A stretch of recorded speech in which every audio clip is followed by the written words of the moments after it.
कर रहे थे, पहले चल रहा था, अब क्यों नहीं चल रहा है?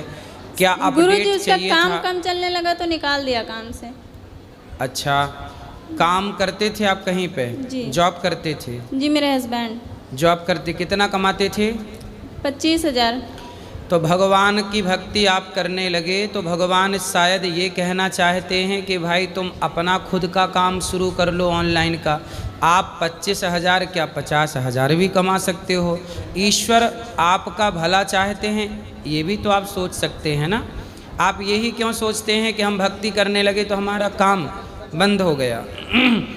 हर चीज़ के दो पहलू होते हैं। आप ये भी सोचिए कि भगवान शायद हमें और बड़ा बनाना चाहते हैं कि हम वहाँ से निकल के और बड़ा काम करें।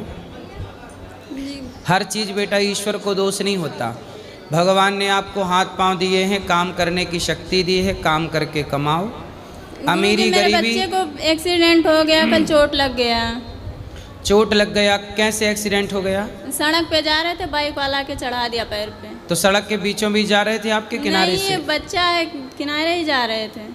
तो ये तो लापरवाही उस गाड़ी वाले की है ना। जी। इसमें ईश्वर का क्या दोष है? लेकिन ईश्वर की भक्ति किए तो एक्सीडेंट होने के बाद भी बच्चा सही सलामत है, ये भी तो कृपा है ना ईश्वर की। जी। हर जगह ईश्वर को दोषी क्यों बनाना है? हम कुछ अपने सुधार करें, मेहनत करके कमाएं। अब लोग भूखे प्यासे पड़े हैं, काम नहीं कर रहे हैं, और लोग कहते हैं कि भगवान होते तो ये भूखे क्यों होते। भाई आप भी तो कुछ करो। सब चीज़ का ठेका भगवान ने ले रखा है। आपको आँखें दी हैं, पाँव दिया है, शरीर दिया है, कमा के खाओ। सुदामा इतने गरीब थे, पर सुदामा तो कभी नहीं कहते कि भगवान हमें इतना दुख क्यों दिया। अरे जो भाग्य का दुख है, जो आपने पाप किए होंगे किसी जन्म में, वो हमें भोगना पड़ता है। आज भक्ति करना स्टार्ट किए हो तो भक्ति क्या इसीलिए लोग करते हैं कि बस हमारा दुख दूर हो जाए। अरे दुख से कभी घबराना नहीं चाहिए। यदि सुख अच्छा लगता है तो दुख को भी गले लगाना सीख लीजिए, क्योंकि दुख पहलू है। सुख आएगा तो दुख आएगा। लोग डर जाते हैं कि हम दुखी ना हो। इस संसार में ऐसा वो कौन है जिसके जीवन में दुख ना आया हो? राम के जीवन में दुख नहीं आया क्या? शबरी के जीवन में दुख नहीं आया क्या? भगवान कृष्ण के जीवन में जेल में ही पैदा हुए, माँ बाप के पाँव में बेड़ियाँ भगवान श्री कृष्ण के। दुखों से ही तो जीवन चलता है। जी। फिर इसलिए स्ट्रांग बनिए, मजबूत बनिए। इतना मजबूत बनिए कि दुख आए और आके निकल जाएं, आपका कुछ बिगाड़ ना पाएं। अपने को मजबूत राधे राधे गुरुजी। बनाइए। ठीक समझ में आई? क्या समझ में आया बता दो जरा। ईश्वर हमारी परीक्षा लेते हैं। हाँ, और आपको मजबूती से खड़े रहना चाहिए, मन लगा के काम करना चाहिए, ईश्वर पर श्रद्धा रखना चाहिए। हर बात का दोषी, हर बात का दोष ईश्वर को नहीं होना चाहिए। कुछ दोष हम अपने ऊपर भी लें कि हमारी क्या गलतियां हो रही हैं। जी गुरुजी। राधे राधे गुरुजी। जी। मेरा ये प्रश्न है गुरुजी, मेरी शादी को 17 साल हो गए, बच्चे नहीं हैं, तो मैं लड्डू गोपाल रखती हूँ बच्चे के रूप में। सही है। मुझे रिश्तेदार फैमिली बोलते बच्चे तो बच्चे ही होते हैं, ये थोड़ी बच्चा हो जाएगा। तो बोले यशोदा के बच्चा तो बन गए। मतलब ये मत कर वो मत कर, जो मेरा भाव वो कराते हैं मैं वही कर पाती हूँ। आप ठीक कर रही हैं। भगवान से नाता जोड़ने वाला व्यक्ति सुखी होता है। 10 बच्चे भी हो जाएं किसी के, फैमिली भी ये बोलती है ये तकलीफ होगी तुम्हें, अब ये हो गया, आप बीमार हो गए, तुम लड्डू गोपाल रखते हो। अच्छा ये बताओ, आपके पति आपसे नाराज रहते हैं, खुश रहते हैं? नहीं, अच्छे खुश रहते हैं। लड्डू गोपाल का भी करते, जब स्टार्टिंग में गए थे ना लड्डू गोपाल, तो वो नहीं करते थे। अब तो मुझसे भी ज़्यादा वो इनकी सेवा पानी करते हैं। फिर आप सही हैं, आप दोनों खुश हैं। बच्चा होना ना होना ये तो ईश्वर के हाथ में है। क्यों नहीं होता बच्चा, इसका भी एक कारण है। जिसके सिर पर ऋण होता है भगवान उससे बच्चा देते हैं कि सिर का ऋण उतारने बच्चा, माँ बाप का ऋण बच्चा उतारता है। तो जो ऋणी थे उन्हें भगवान ने बच्चा दे दिया। जिसके सिर पर कोई ऋण था ही नहीं, भगवान ने कहा आपको हमें संसार में उलझाना नहीं चाहते, जाओ ये ज़िंदगी जी के वापस हमारे पास आ जाना, आप लोगों का जीवन में यूँ ही कल्याण हो जाएगा। कोई ऋण था नहीं। मीराबाई के भी तो बच्चा नहीं था, वो कहाँ रोती थी। दुनिया का काम है ताने मारना। पता नहीं दुनिया क्यों इतनी फुर्सत रहती है कि जब देखो तब बात ही करनी है, बात ही करनी है। किसी के साथ अच्छा है उसके लिए भी बोलना है, किसी के साथ बुरा है उसके लिए भी बोलना है। पता नहीं ये लोग क्यों बोलते हैं। इसलिए पहले के लोग जंगल में रहते थे, किसी के साथ नहीं, अकेले रहते थे, क्योंकि दुनिया के बीच में रहेंगे तो दुनिया बिना बोले रह ही नहीं सकती। इसलिए आप कानों में रुई लगा लो। लोग क्या कहते हैं, परवाह ही ना करो, आप खुश रहो, जीवन मिला है, बच्चे तो सुअर भी पा रहे हैं जी गुरुजी। लेकिन ये मानव शरीर बच्चे को पाने के लिए नहीं। मीरा ने कृष्ण को पा लिया तो आज कई 100 वर्षों बाद भी मीरा को याद किया जा रहा है, सदियों बाद भी। और जिसने बच्चा पाया उसे कौन याद कर रहा है। इसलिए प्रभु को पाना ये मानव जीवन की सार्थकता है, इसलिए वहीं मन लगाया जाए। ठीक है गुरुजी। राधे राधे गुरु जी।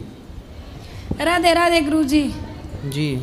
मेरी बेटी है गुरुजी, वो जो मतलब मंदिर में बिल्कुल भी ध्यान नहीं है, उसका बातें नहीं मानती। वो कहाँ है? वो घर पे है। तो आप लाए ही नहीं उसको जिसको रोग है। वो आना नहीं चाहती इधर। कहाँ जाना चाहती है? मतलब मंदिरों में तो बिल्कुल भी नहीं जाना चाहती। कहाँ जाती है फिर? वैसे तो स्कूल में जाती है।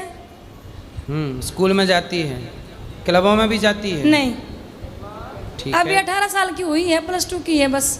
ठीक है, थोड़ी सत्संग कराओ उसे, ठीक हो जाएगी। राधे राधे गुरुजी। जी। आपके चरणों में साष्टांग दंडवत प्रणाम। गुरुजी, मेरा एक प्रश्न था कि मैं अपने ठाकुर जी और किशोरी जी के साथ हमारा अटूट रिश्ता कैसे जुड़े, बल्कि रोज़ मैं गुरु मंत्र भी करती हूँ। कभी कभी मन इतना विचलित होता है कि किशोरी जी का और ठाकुर जी के प्रति बहुत ज़्यादा स्नेह है, फिर भी मैं कभी मैं अपने किशोरी जी का नाम नहीं ले पाती। ऐसा क्या करूं गुरुजी जिससे मेरी किशोरी जी और ठाकुर जी से मेरा रिश्ता और ज़्यादा अटूट हो जाए।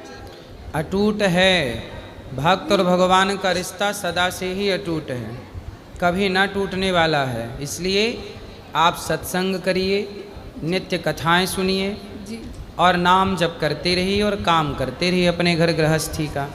और जो आप प्रेम से भगवान को पुकारती हैं नेत्रों में आंसू भर करके, यही प्रेम भगवान को अच्छा लगता है। भगवान की याद में जब भक्त रोता है तो वह आंसू नहीं होते, वह आंसू गंगा जल से भी पवित्र होते हैं और व्यक्ति के सारे दोष पाप ताप वो आंसू बन करके पिघल करके भीतर से आँखों के रास्ते निकल जाते हैं। प्रणाम गुरुजी। खुश रहिए। और किसका सवाल? हाँ गुरुजी, आपके श्री चरणों में कोटि कोटि प्रणाम। बताओ मैया। हाँ राधे राधे गुरुजी। हम वहाँ बनारस से आई हूँ, बाबा भोलेनाथ के यहाँ से। बोलो। हाँ तो गुरुजी, जैसे आप कह रहे थे कि मतलब 2022 में हम आए थे तो आपसे गुरु दीक्षा लिए थे जी। तो आप कह रहे थे कि जैसे अपने मतलब अपने हाथ से जिसे गौदान कर लेना चाहिए, अपने तेरही का भोजन साधु संतों को करवा देना चाहिए जी। जैसे कोरोना काल में कितना लोग मर गए, 13 ब्राह्मण नहीं मिले। सही तो है। वही गुरुजी हम मतलब अपने हाथ से भोजन बांटना चाहते हैं।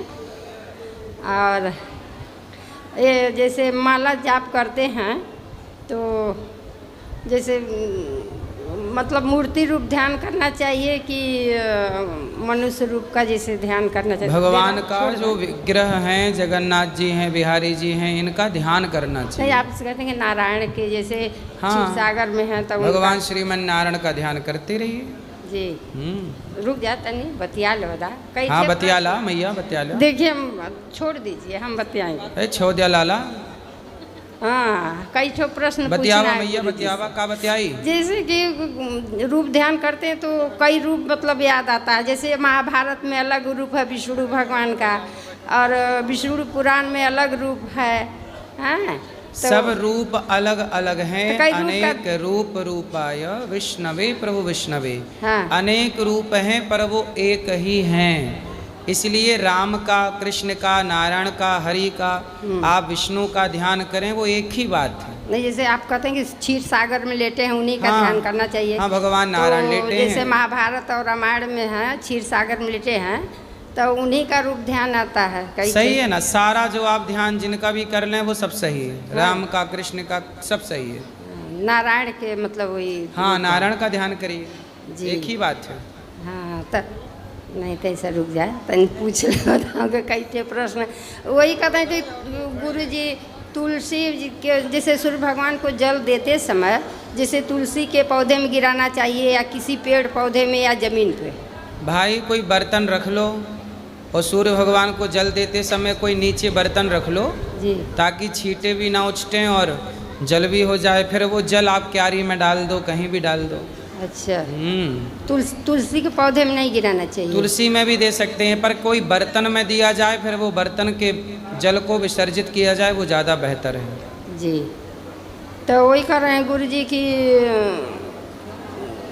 एक मतलब हम अपने आप से जैसे एक 3-4 लाइन के भजन मतलब याद बनाए हैं। हाँ, तो सुनाओ, तो आपको सुनाना जल्दी से सुनाओ। पर सुनाने दीजिए, अब बहुत दिन के बाद हमको मिला है। अब सुनाओ मेरी माँ। हाँ, बुलाला कान्हा जी हो, बुलाला कान्हा जी, अपने वृंदावन धाम हमें बुलाला कान्हा जी, अपने चरण में हम के बसाला कान्हा जी, बुलाला राधा माँ हो, बुलाला राधा माँ, अपने चरण के जूती हमें बनाला राधा माँ, अपने चरण के जूती हमें बनाला कान्हा जी, मोह माया से मुक्ति दिला दा कान्हा जी, अपने वृंदावन धाम बढ़िया मैया, बसाला। बहुत सुंदर।